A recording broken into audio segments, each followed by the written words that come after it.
Brexit. I mean, we haven't talked about that in a while.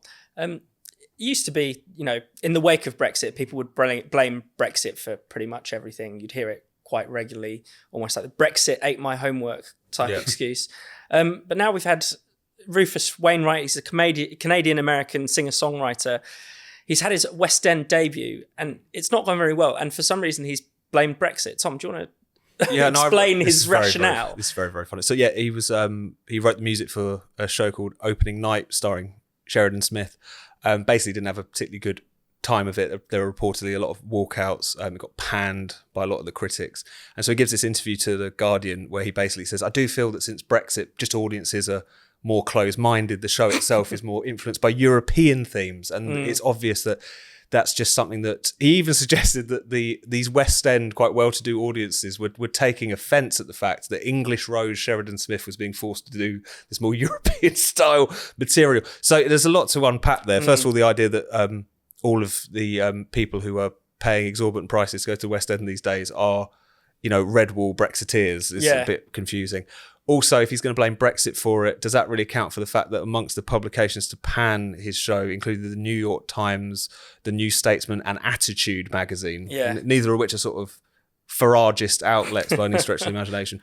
But it is just quite funny. I mean, this is one thing that the way in which everything gets blamed on Brexit, or the way in which quite privileged people complain about even the trivial consequences of Brexit, like a slightly longer queue when you're on your way to your Swiss skiing weekend or whatever. Yeah. It's one of the Brexit benefits we don't talk about nearly enough because it's really kept me entertained for about the past 8 years.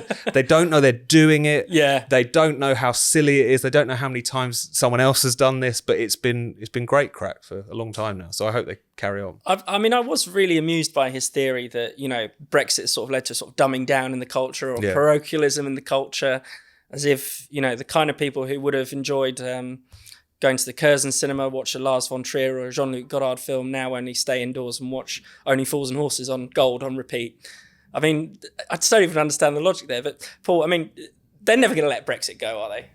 No, and it is Brexit derangement syndrome. I think it should be officially recognised as a disease, as a condition in this country. It only affects certain members of the chattering classes. But you think they'd have got the message, but let's not forget these were the people who said that Brexit was about taking Britain back to the 1930s, and the rise of fascism and all of this kind of stuff.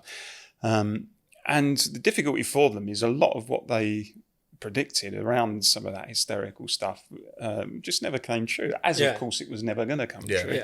But it doesn't stop them, and I can't wait for the next one. Someone's going to blame Brexit for their train being late and their football team being beaten on a Saturday. It is just never ending, this stuff. But I think the only way to respond is to smile, because some of it is quite funny.